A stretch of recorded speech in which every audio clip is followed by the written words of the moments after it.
Ladies and gentlemen, please welcome Clive Swan, Vice President of Applications Development for Oracle.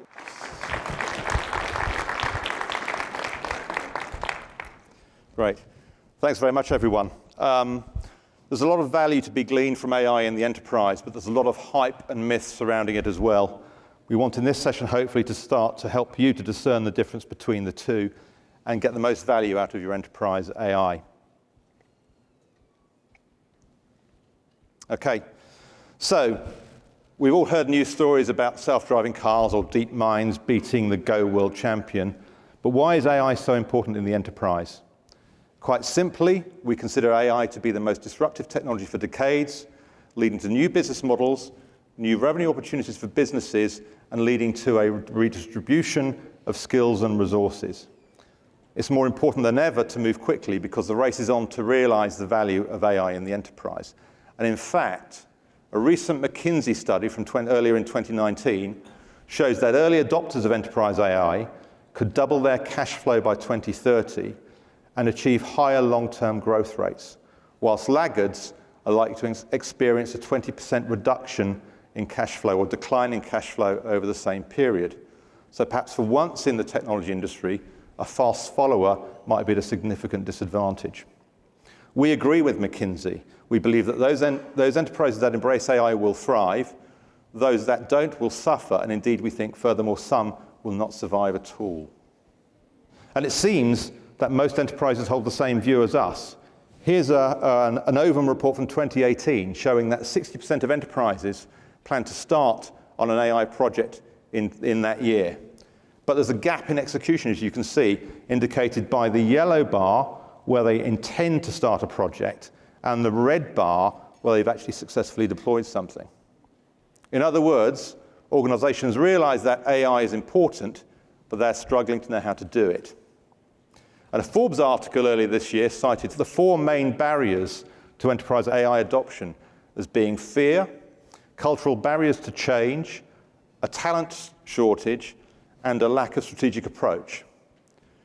Now, it's really important to think through all these issues, but one of the challenges that's slowing us all down is the hype around AI. So every emerging technology goes through a hype cycle, as kind of illustrated by the classic Gartner hype curve. And you could rightly say that much AI technology is not new. I studied AI in my master's at university more than 30 years ago, for instance. But the reality is that it's only in the last 5 years that it's become economically feasible to apply sufficient computing power to large enough data sets with AI algorithms. So in practice, it is an emerging technology. And right now, I think we're pretty much at peak hype. And what's fueling that is unreasonable expectations. In fact, for you guys, the worst thing is that hype is slowing you down while it's accelerating management's expectations of AI. It's a pretty uncomfortable position to be in. So, against that backdrop, we've seen a series of enterprise myths starting to emerge. So, based on our experience of building AI solutions in enterprise applications, and through listening and talking to customers, we've identified these myths. We're going to go through them one by one, and as we do so, we'll also share a few examples of how to apply enterprise AI the right way. So, myth number 1, AI requires a build-it-yourself approach. It's tempting to believe that your business needs are totally unique, but our more successful customers are beginning to ask themselves, are all my AI business needs really that unique? Are there some that are common across my industry? So what's the reality? The reality, of course, is that enterprise AI is neither a build nor a buy solution, but both. It may have been unique in the beginning when you were running pilot projects applied in small-scale settings on a particular challenge, but just because that's where we started with AI solutions doesn't mean that's where the future value will come from. In fact, the real trick is to deploy enterprise AI at massive scale with it pervasively deployed across the enterprise. And many customers now are realizing that the much better approach is to have their own data scientists focus on what drives differentiated value and then deploy off-the-shelf AI solutions for those common business problems from which they can derive no particular competitive advantage. And of course, deploying those off-the-shelf solutions frees up your own expensive data science resource to deploy on those unique problems, and it provides a lower risk path and a shorter time to value. at the same time reducing your TCO because, of course, those solutions are maintained by the vendor. So what's Oracle doing to help enterprises with this build by AI conundrum? Well, firstly, our overarching strategy is to make AI as consumable and accessible as possible for any enterprise.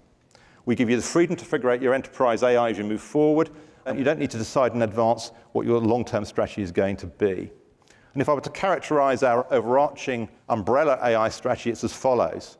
We have ready-to-go solutions, ready-to-go AI. These are pre-built packaged solutions embedded in our application suite. And we have a ready-to-build AI, which is a industry-leading cloud-based development platform enabling you to build your own unique AI solutions for those bespoke needs and those differentiated needs.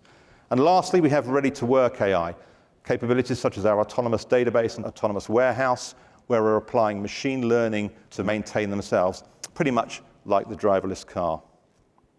So the reality is we're ready to add value today, and you can both buy and build your solutions from Oracle. I want to drill a little bit more, though, into the details of specifically the applications AI strategy, our ready-to-go strategy. That really has three primary components. Firstly, there's adaptive intelligent applications, or AI apps, as I will refer to them going forward. These are AI-driven functional extensions seamlessly embedded in the applications, serving up recommendations to both professional and casual self-service users. For most of these solutions, we typically combine the first-party applications data with third-party trusted data, and then we feed that enriched data set through our delivered AI models to serve up those recommendations. The second pillar of our strategy is intelligent UX. This is where we're moving away from a one-size-fits-all user experience to one that's personalized for each user. It's one where the machine understands your needs based on your basic patterns of usage and how other users like you are using the system. Using a series of barely perceptible AI-based nudges, it will dynamically push you to do what you need to do and navigate you to where you need to go next. In that sense, it's a move from an input-driven user experience to a recommendation-driven or push-push user experience.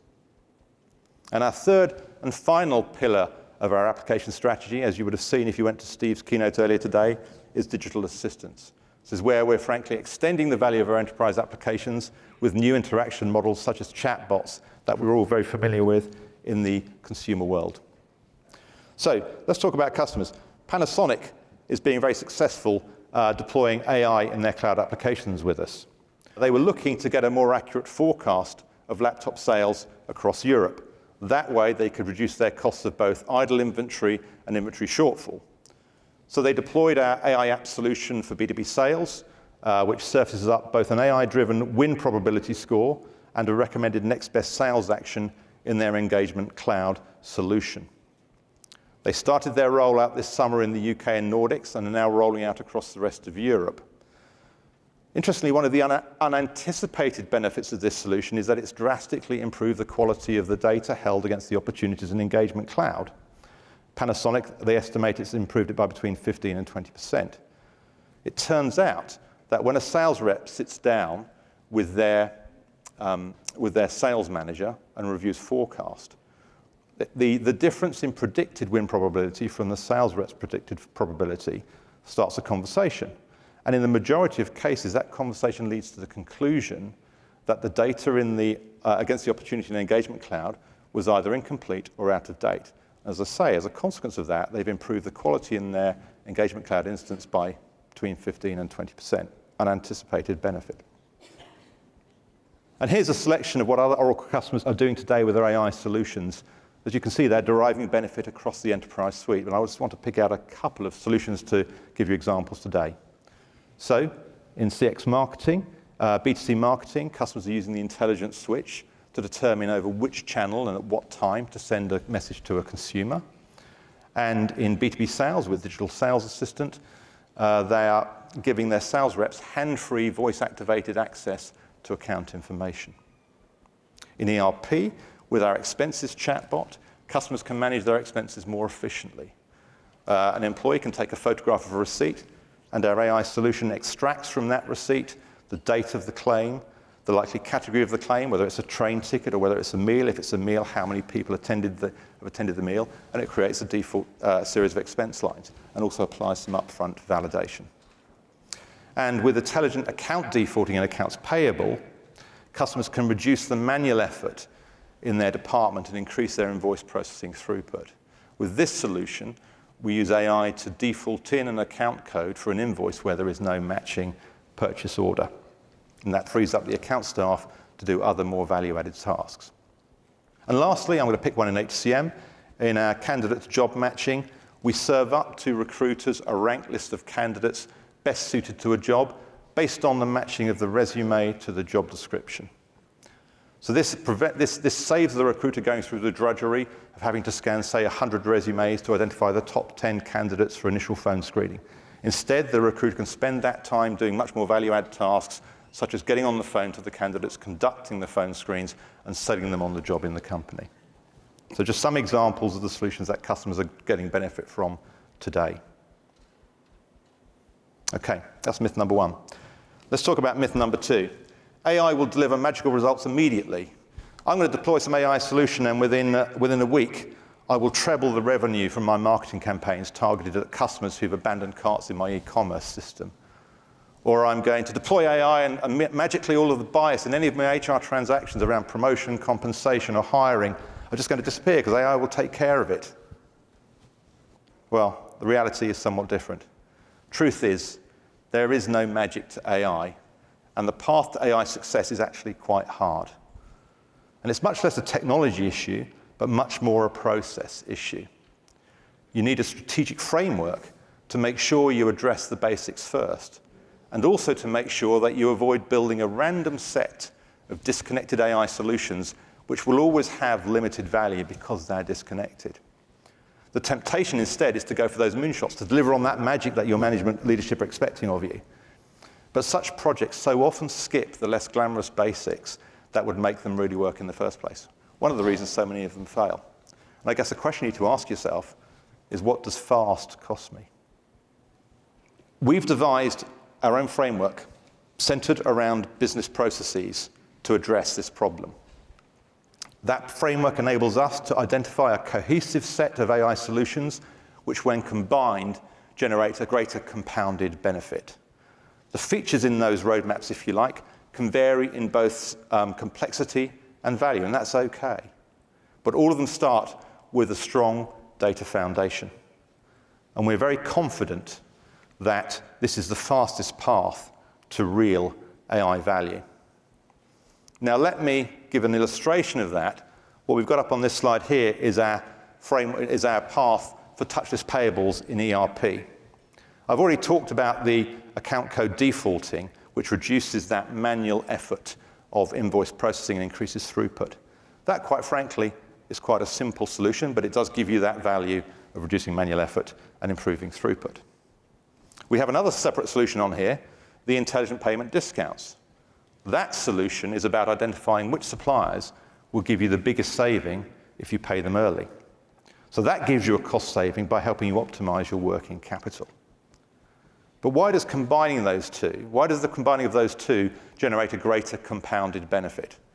Well, quite simply, by using account code defaulting, we're increasing the throughput of invoices, which means that the candidate pool of invoices which could be paid early, the candidate pool from which payment discounts can select the optimal saving, that pool is greater. So that's a very simple example where the compounding of our AI solutions, when they're not built as a random set of disconnected solutions, but as a coherent, cohesive plan, compounding benefit on each other, in a sense that you end up with the total benefit is greater than the sum of the individual benefits. We've developed these paths across the enterprise suite. I'm not going to go through these slides in any detail now, but we have a series of other AI app sessions covering CX, HCM, ERP, and supply chain where you can get more information on them. So just illustrating, we've got a number of them here. Okay. Strong paradigm for us, as I say, helping us focus on the compounded benefit and making sure we don't miss the basic steps that so often are missed in AI solutions. Okay, coming on to our third myth. Enterprise AI doesn't need people. Yep, I don't need people to complete tasks, and I don't need people to help my AI learn and improve over time. I'm sure there are a few companies out there who might not mind replacing their CFO with a robot. Indeed, they might even consider that to be a charisma upgrade. But that's not quite how it works. I just said out loud charisma upgrade, didn't I? Yeah, okay. All right, what's the reality? Quite to the contrary, enterprise AI does need people. It's actually at its most valuable when it augments people's capabilities. And that augmentation is about removing the grunt work from people's tasks, freeing them up to conduct the more value-add and, frankly, more enjoyable tasks that they would rather be doing. And that has all the side benefits of those employees becoming more productive, less likely to leave the organization, and more motivated. And that's back to the example I gave a moment ago of the recruiter. Most recruiters would much rather spend an hour on the phone selling to candidates than an hour at their desk wading through a big pile of resumes to identify the phone screens. But enterprise AI also relies on the people to feed it the right data and work with it the right way. As Steve said this morning, often their AI recommendations are just that. We're serving up a recommendation to a person for the person to make the final decision. And we could be doing that for a variety of reasons. We could be doing it because that's a policy or a compliance requirement that we have a human being involved. Or it could simply be that we know under certain circumstances that there are factors outside of the purview of the AI solution which only a person can take into account and therefore needs to be consulted to confirm the final recommendation. There's also, though, a third category there. In the scenarios where we want to automate the processing of AI recommendations, there will always be circumstances where the confidence in the AI recommendation is not sufficiently high. And that recommendation confidence actually comes from the AI solution itself. So in those scenarios where our confidence isn't high enough, we need to route the decision back to a human being to arbitrate in that scenario. Okay. So an important lesson we've learned is how to cement that human-machine relationship. I've already said that we have an embedded AI approach serving up recommendations to both professional and casual users. Every single one of those interactions improves our AI. We get smarter through such interactions. In some cases, that interaction is implicit. In the box we've highlighted, distribution combination, that's where we default in the account code. Whenever we default in the account code, whenever the AP clerk comes to this screen, if they either tab through the field implicitly accepting our default or enter any override to it, in both cases, our AI solution learns. It either reinforces our view from before, or we learn to make a different one in future. The AP clerk is blissfully unaware. They're just doing their job. But in doing their job, they've actually helped us make our AI solution smarter. An example of that implicit interaction. Sometimes, though, those interactions are explicit. Here's an example in our Engagement Cloud product, where we're surfacing up the recommended next best action to the salesperson against a given account. And you can see here that in that pop-up window with the recommended action, we've included a couple of low-friction feedback buttons to enable the sales rep to very quickly, at virtually no cost, give us explicit feedback on what they think about our recommendation. Every time they give us that feedback, our AI solution gets smarter. In addition to learning from user feedback, as I mentioned a moment ago, there are also situations where people need to be able to constrain our AI solutions based on external factors or policies that the AI solution can't know about and take account of. For that, we provide supervisory controls. And here we have an example in our marketing orchestration solution. A marketeer can restrict which channels can be used in recommending communication to a consumer. If, for example, the marketing SMS budget has been drastically reduced in the quarter, and you need to use it sparingly, something which the AI solution can't know about until you tell it, if you like, through the supervisory control. But it's not just customer feedback that improves our AI solutions. In our DataFox company firmographics offering, we use a sophisticated human-in-the-loop process ourselves as part of our development function. So let me explain that a little bit more. An important component of DataFox is what we call dynamic signals. These are bits of information about a company, such as the company's lost a C-level executive, or the company is now subject to a class action lawsuit. Now, those aren't pieces of information that I can read from a table. They're pieces of information we have to infer by applying AI neural nets to tens of thousands of news articles and extracting that information. So how would we go about adding a new signal to DataFox?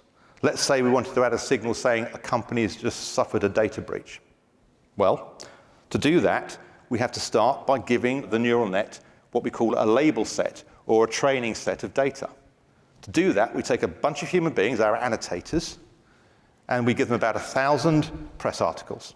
They'll go through those 1,000 articles and label which ones have got indication of a data breach in the article. And more than that, they'll highlight which sentences in the article lead them to conclude that that's telling me there's been a data breach. So they give us this label set of 1,000 articles labeled as I've just described. So then we take our AI neural net and we train it on that set. Then we deploy it for real. It starts processing press articles. It starts coming back saying, I think this article contains indications of a data breach for company X, Y, Z. But as I said earlier, AI solutions always have an associated level of confidence with their conclusions. So when our kind of newly developed data breach detection signal solution is operating to start with, we'll have probably a higher level, higher volume than usual of conclusions where the confidence level isn't very high. So whatever threshold we set below that confidence level, we'll route all of those decisions to our auditors. Our auditors look at what the article is, what the AI solution concluded, and they will either confirm it or they'll correct it. That's another piece of learning for our AI solution. End of every day, we retrain that new AI solution for the data breach signal, and it encompasses all the learning of those auditors. So very, very quickly, our solution gets smarter and smarter based on those exceptions that it couldn't understand to start with, but gets understood and arbitrated by a human being instead. So,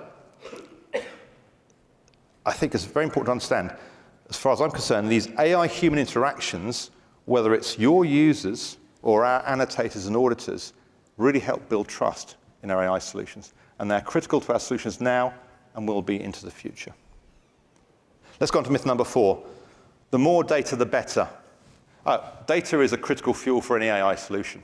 But I so often hear, we just need to get the biggest data lake. We'll throw as much data as possible in there, and then we're golden. In other words, quantity is more important than quality. But as some people say, there's no advantage to being the fastest lemming. But the reality is, what's most important for any AI solution is that the data it has access to is high quality, relevant, and enriched. Unified enterprise data models are a good starting point, since they ensure integrity of your data, but they don't ensure quality.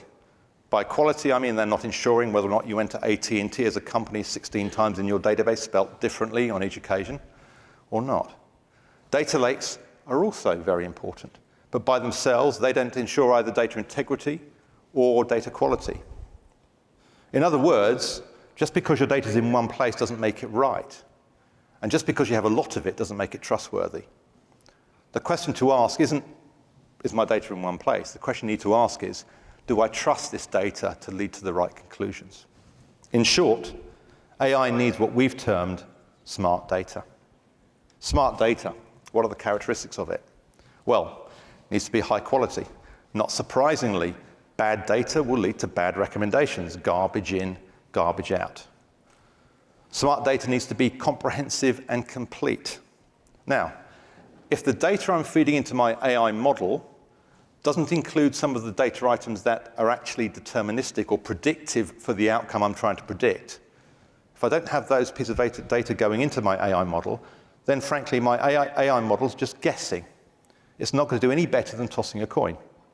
So it's critical that we have a more complete set of data feeding into the AI model such that the chances are the deterministic data items are available to the AI solution. And that's why it's often so critical to enrich the first-party applications data with third-party data to give it that breadth of insight. And if you're going to do that, that's only going to really work if when you're enriching the first-party data, you can enrich a high proportion of it. That's why I say comprehensive and complete. Okay. Third item, smart data needs to be current. Out-of-date data will lead to out-of-date recommendations, no great surprise there. And It needs to include dynamic signals. I spoke about dynamic signals a moment ago. Why do I include that explicitly? Because in so many situations, so many scenarios that we're looking to build AI solutions in, it's very apparent that those dynamic signals are very often predictive pieces of data with regards to predicting an outcome, so critical for our AI solutions. And lastly, smart data needs to be embedded in the applications because it needs to be always switched on, if you like, and it needs to be fully integrated to be taken advantage of. Within Oracle, for our B2B use cases, we're leveraging our Oracle DataFox acquisition as a source of our smart data. We use it to both cleanse and enrich company data before we then feed that data into any number of our AI solutions. DataFox is a company firmographics database, including both demographics and signals, powered by a unique AI data engine. And today it holds information on 4.3 million companies, both public and private. We've added 2.2 million companies in the past 12 months and are currently adding another 6,000 a day at current rate. And to keep that database current, very high quality, precise, and also to expand it, we use our AI engine to trawl 5.6 million websites once a month. And for the dynamic signals, we use our AI engine to process just under 50,000 news articles every 30 minutes. So we're getting currency, we're getting precision, we're getting completeness, we're getting dynamic signals. Oh, and by the way, it's embedded in our applications. To give a sense of the overall scale, in the past 12 months, we've sourced over 1 billion data points for companies in the DataFox database, and we've detected more than 21 million distinct signals. I think DataFox is a great example of some of the hard work that has to be done before you can trust your AI and what it's telling you. And without something like this, I think you run the risk of quickly discovering the real cost of quick and easy. I want to talk about a customer who's had some success with DataFox, Innovation Quarter. Innovation Quarter is a Dutch organization. They're responsible for driving inward investment into 2 provinces in Netherlands. They've used DataFox in 2 ways. One way is to help them in their research before they go to trade fairs around the world, around the companies they want to target. And more specifically, when they have targeted campaigns, they use DataFox to find, as their director says, find the needle in the haystack. So, for example, if they are deciding to target, I don't know, startup life science companies outside of Europe, what they want to say is, well, what they use DataFox for is to say, find me companies in this industry, in these regions, who are demonstrating the signal of looking to expand internationally. So that way, they find that needle in the haystack. And when it comes to preparing for the work fairs, they've reduced the preparation work for each work trade fair from many days down to a few hours. And the stats up here speak for themselves. This is for 2018. In 2018, Innovation Quarter drove 53 new companies to invest in those 2 provinces in the Netherlands, which will create over the next 3 years 1,100 jobs and 214 million euros of investment in the next 3 years as well. So some quite interesting results. And DataFox is a key part of fueling this solution. Going on to our last and final myth. I've got a great model. I've got smart data. It's enriched. It's clean. I'm ready to go. No, not quite. There's a huge difference between what works in a pilot versus what works at enterprise scale. The reality is the great data, the smart data, and the models are a start, but that's not all you need. To date, the majority of AI solutions in the enterprise have been cottage industry, handcrafted bespoke works by those artisans called data scientists. Or they've been pilot vendor solutions where you've had a couple of data scientists babysitting the project and making sure it works okay. The challenge with AI ML solutions is that they typically need extensive and expensive manual setup to tailor the solution to the unique data shape of a given customer. And then, unfortunately, they need extensive and expensive manual data science ongoing intervention to maintain those solutions moving forward. We refer to that as the ML ops challenge for AI. And just as cottage industries don't scale, these approaches don't either. Whether it's because you as a customer are deploying 100 AI solutions into your enterprise instance, or whether we as a vendor are deploying one solution across 10,000 customers, or worse still, we're deploying 100 solutions across 10,000 customers. You see how I do my arithmetic? Yeah. You could rightly say that this is the vendor's problem. But if the vendor, frankly, isn't solving the ML ops challenge, then you'll likely find yourself paying a hidden AI tax in either suboptimal model execution, which frankly will only get worse over time, or with a large, ever-growing data scientist bill where you're having to manually continually tune and keep these solutions working optimally.